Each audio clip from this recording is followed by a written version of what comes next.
Hello, ladies and gentlemen, and welcome back to another PC Boys podcast. This is your boy Logan. It's been a while since I've done a podcast for you guys. Break has been a little bit more hectic than I initially anticipated. First of all, I finally have a new job that I can announce. So after I get out of college, starting the summer, I'll be working at my local radio station, but we are diving into doing things like digitally, more kind of like podcast and show based rather than doing radio. So it is a radio station, but the owner reached out to me and we're kind of just throwing around some ideas right now as to like how we want to go forward with the digital platform.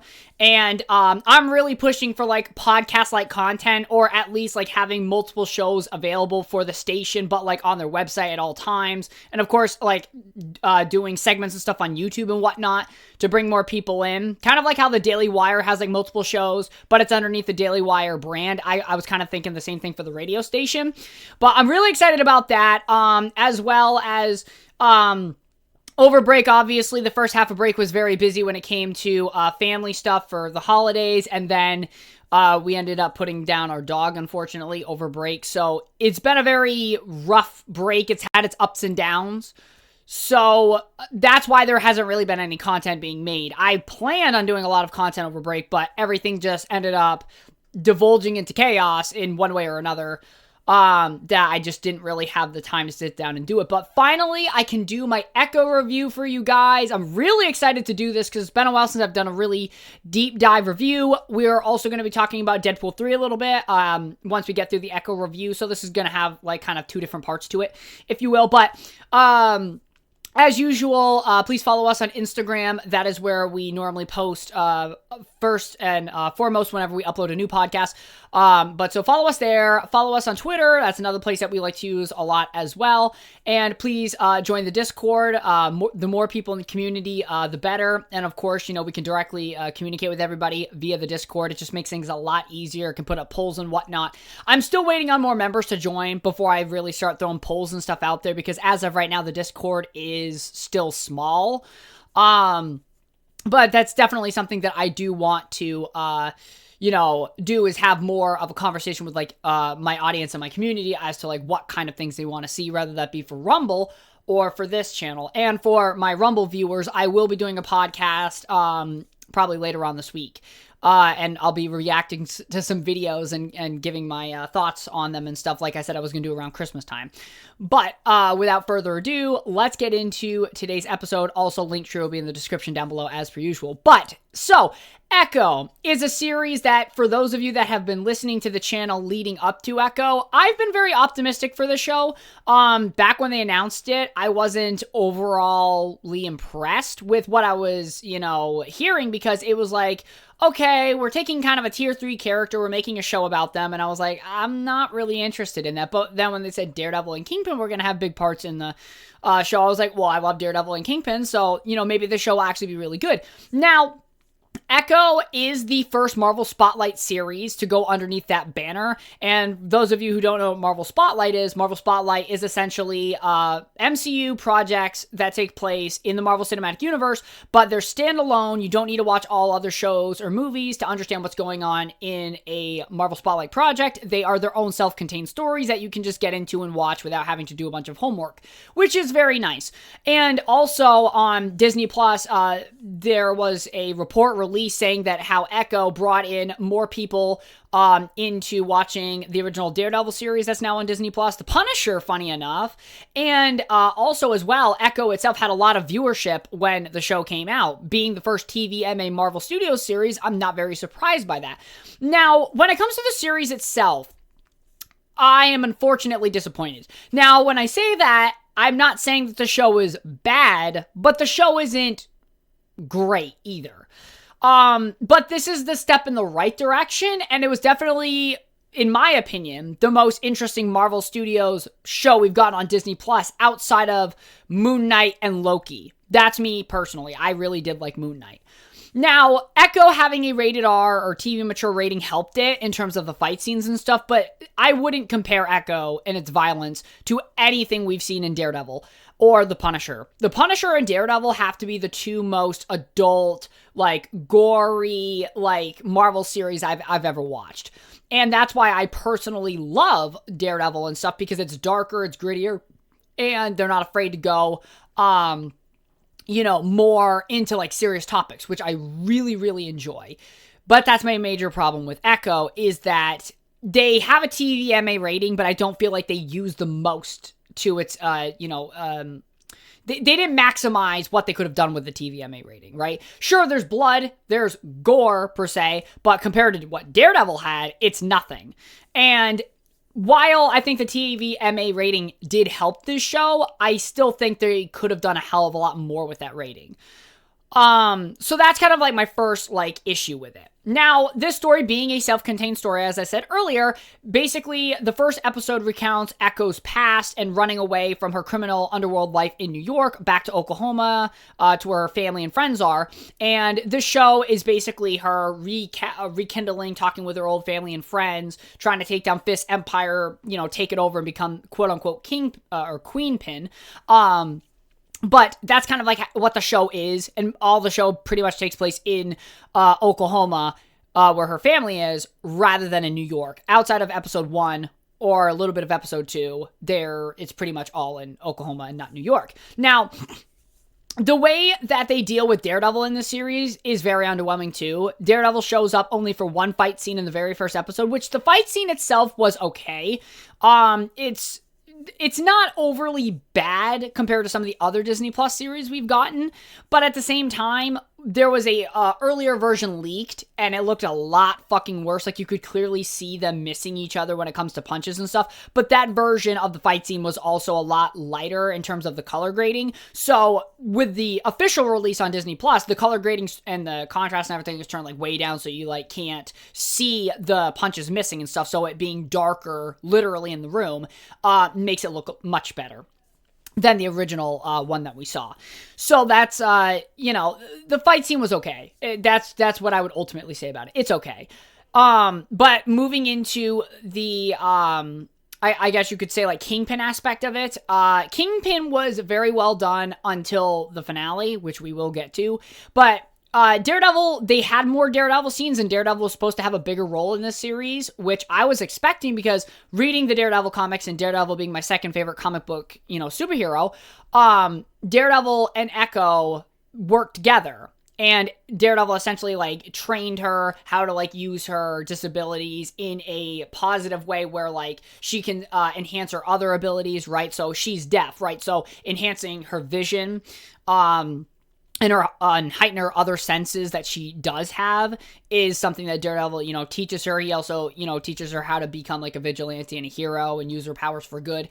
And another major departure, which we will get to, is talking about Echo's power set and superpowers, because it makes no fucking sense whatsoever. But yeah, so Kingpin was done pretty well in the series. Vincent D'Onofrio always giving a great performance.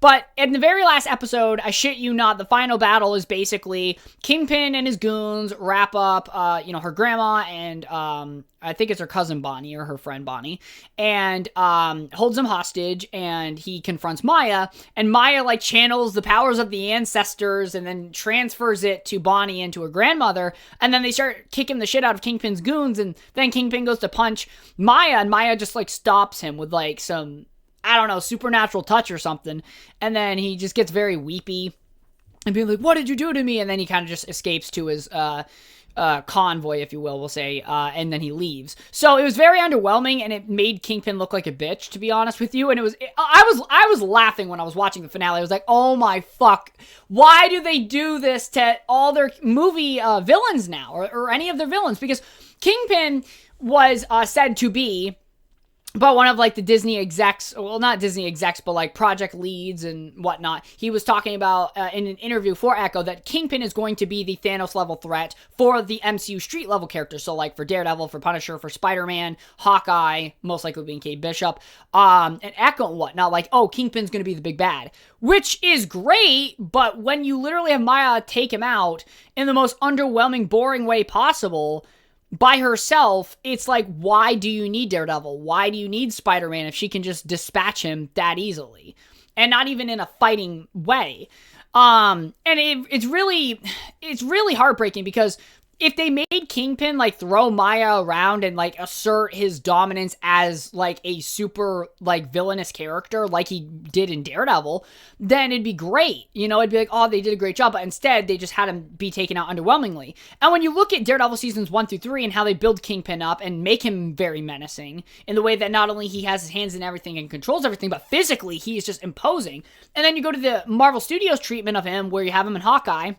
He's relegated to a joke. He's not very menacing at all. He doesn't even try to, like, beat Kate Bishop up at all. So there's a lot in this series that, for me, I'm like, with Kingpin, like, you could have done better. Like, this was your opportunity to make Kingpin great again after Hawkeye, and while I enjoyed Hawkeye, that one part I didn't enjoy, and then Kingpin in this series, like, they just ended it off where he looks weak. They basically did a Kang to Kingpin. So you have Kang, the big Avengers villain, who got beat by fucking Ant-Man of all people, and on top of that got beaten by Sylvie in the first season, which, although in season 2 it's kind of like, oh, well, that was supposed to happen, you know, as part of the plan or whatever. But still, it's like, you have the underwhelming ways of these villains dying. And then you look at, you know, Kingpin, and it's the same thing. It's like, okay, you did it to Kang, you did it to Kingpin, so now you have, like, the cosmic and the street-level big bad villains, you know, getting beat by, like, C-tier characters. And then you're just like, well, why even bring in the Avengers? And then don't even get me started on Secret Invasion and having Gaia literally have the powers of everybody in the MCU possible. So there's a lot of things in the MCU and the big bad situation where it's like, you don't even have a good big bad. And the ones like Kingpin, Daredevil season 1 through 3 built Kingpin up to be the best villain you had in Marvel. You get him, and then you diminish him in your first 2 projects with him. And it's so underwhelming. But at least I think they, you know, did a good job with Daredevil in the fight scene. At least they did him pretty good justice. He also had his classic red suit on, which looked a little bit more black in some parts of, or some areas of the suit, than in the original Daredevil series. So I think that they did some costume changing there a little bit. But ultimately, I was mostly happy with the show, minus the finale and how they dealt with Fisk at the very end, which is unfortunately the reason why I can't give this series even a 7 out of 10. I would personally rate this series like a 6.5. If they handled Kingpin great in the finale and there was an actual fight scene and there were stakes at the very end of the series, I could easily rate this a solid 7.5 to an 8. But because they just absolutely destroyed Kingpin in the finale of the series and how underwhelming it was, on top of not actually having an end fight scene, and cutting Daredevil very much out of the story, which was not the original, you know, pitch idea and stuff and what they were originally going for. With all that being said, I have to bump it down to a 6.5. It's a good series. It's worth watching at least once. There were a few Marvel references that I caught on to, like Roxxon oil still exists. And for those of you that don't know what Roxxon are, they're essentially like a huge company in the Marvel Universe that, you know, distributes, you know, oil, natural resources, but they also have their hands in, like, nefarious, you know, criminal activities like every fucking, you know, business does. But yeah, so that's ultimately, like, one of the Easter eggs that I saw.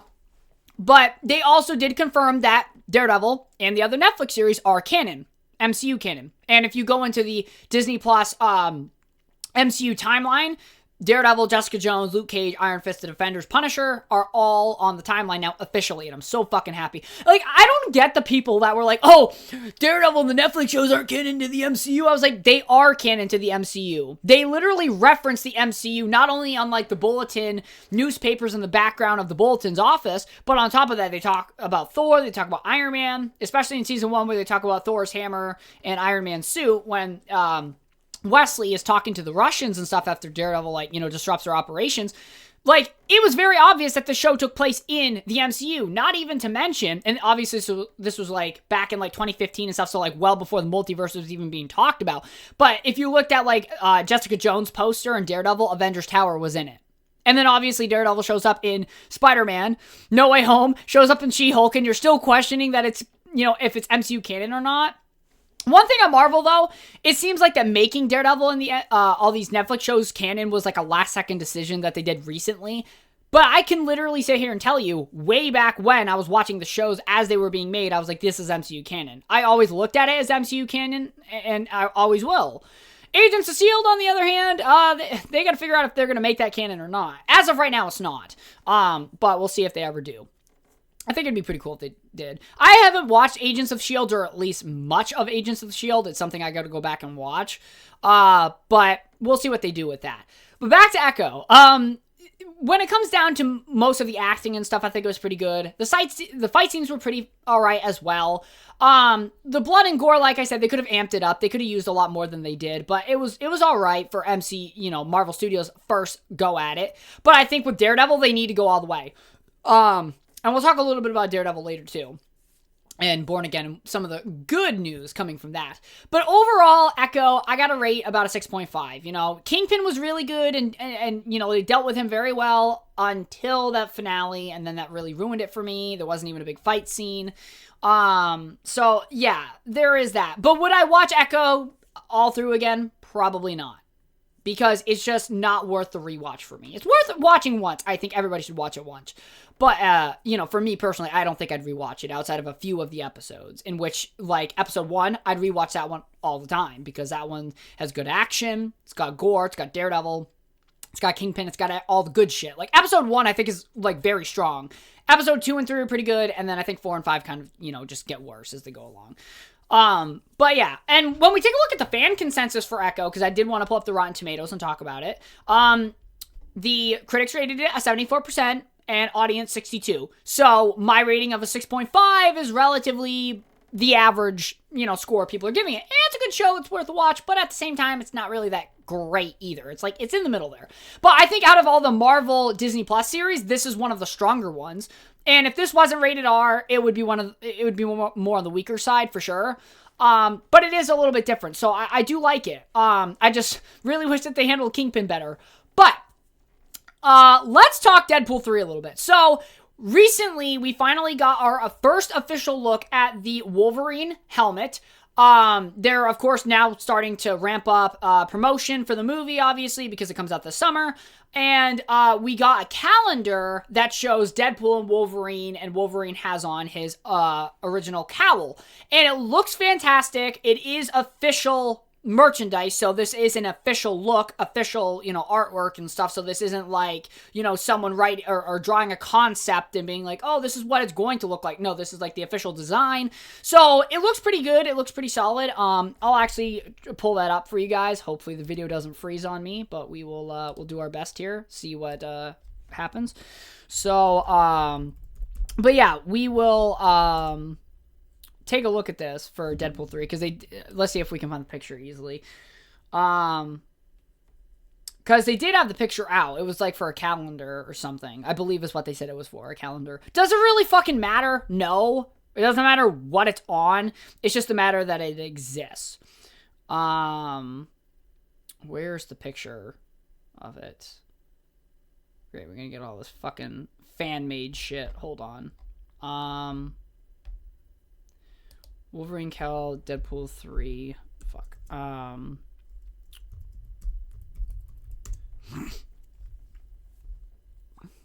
It's actually surprising that they don't have it on here. I was able to find it on Google. That's probably our problem. That's because we're not on, hold on. I'm going to go to Google and find it. Don't worry, guys. I'm going to find it for you. Alright. Because I'm not going to say this and then be like, oh, go look for it yourself. Nah, dude, I'll fucking find it for you guys. I ain't going to make you do all this shit. I really wonder how much my computer's going to be lagging, to be honest with you.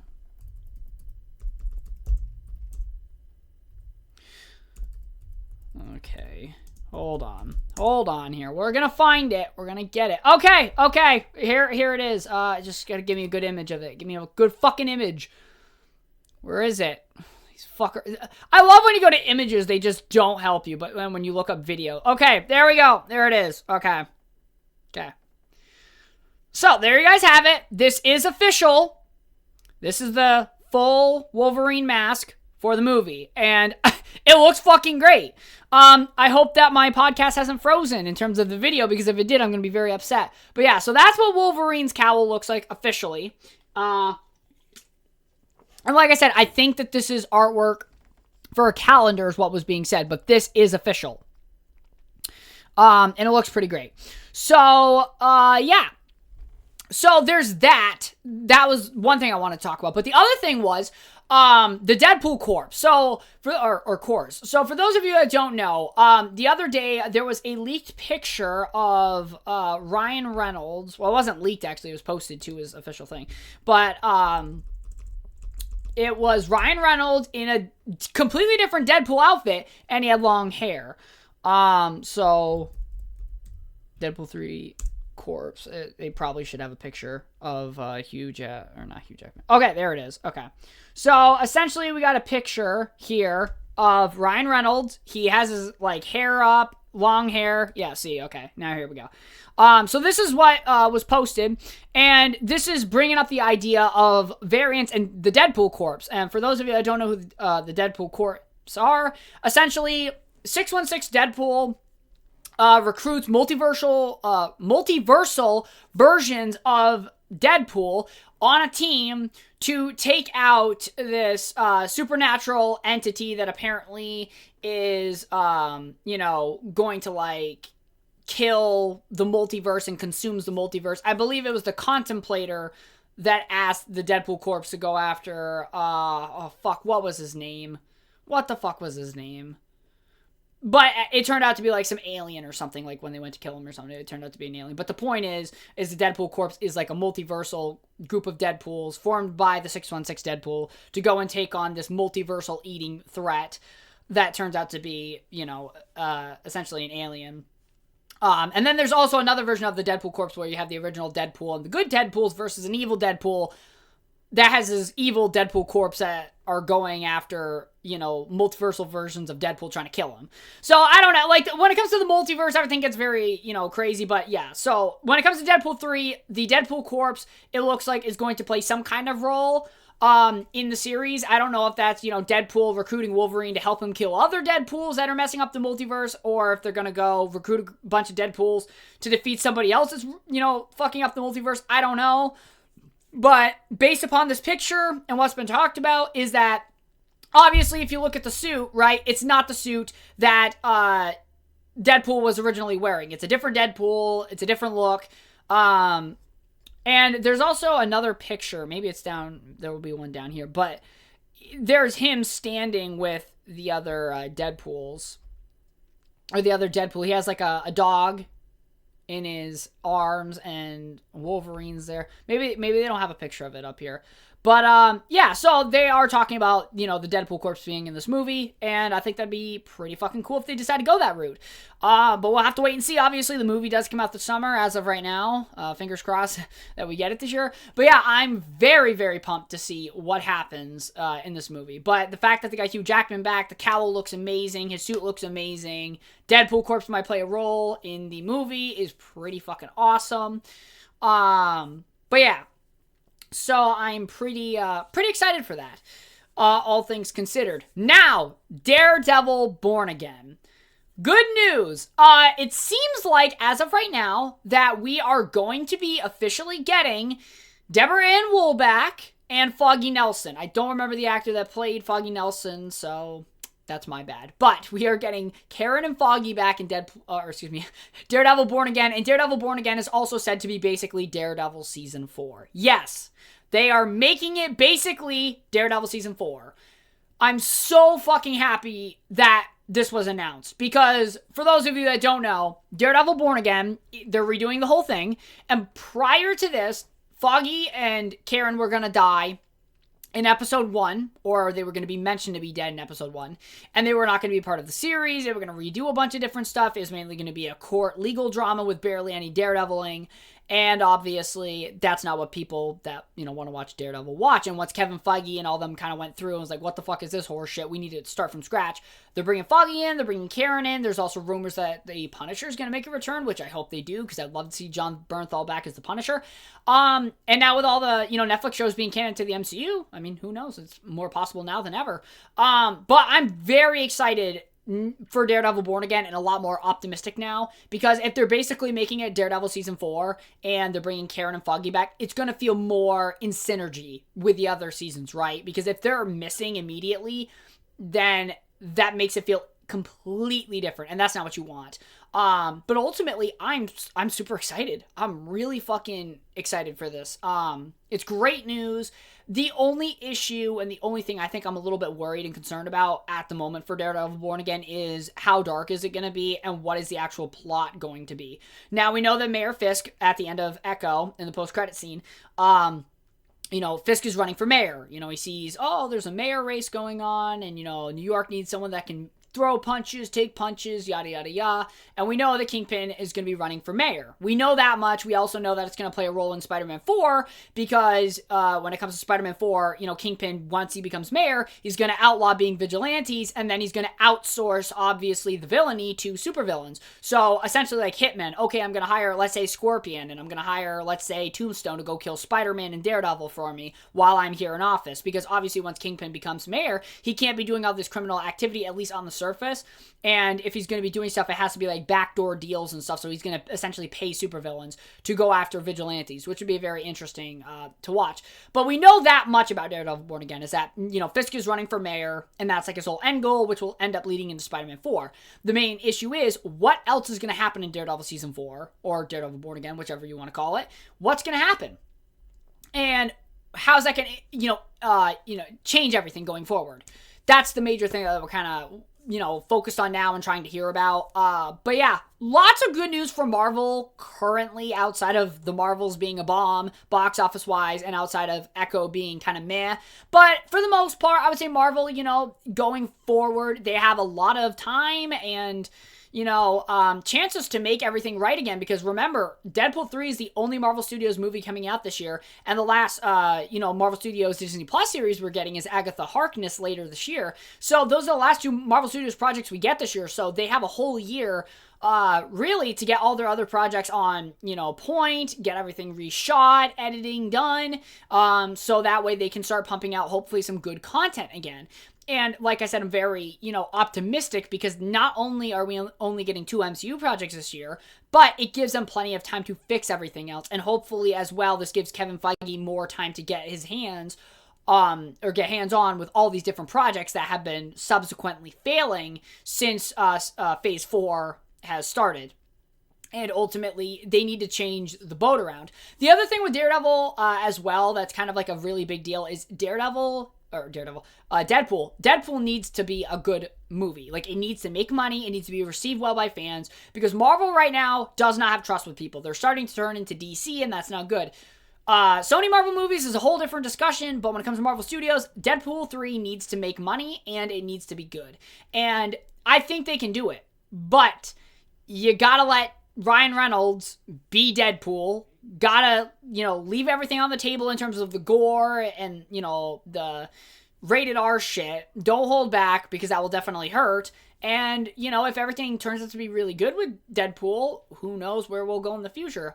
But, ladies and gentlemen, that is all for the podcast. I hope you all enjoyed. I know it's been a while since I've made a podcast, but, like I said, break got a lot more busier than I thought. And since obviously podcasting is a hobby of mine and not a job, I can only do podcasts, when I get the time, and I actually have, basically a clean slate to do something.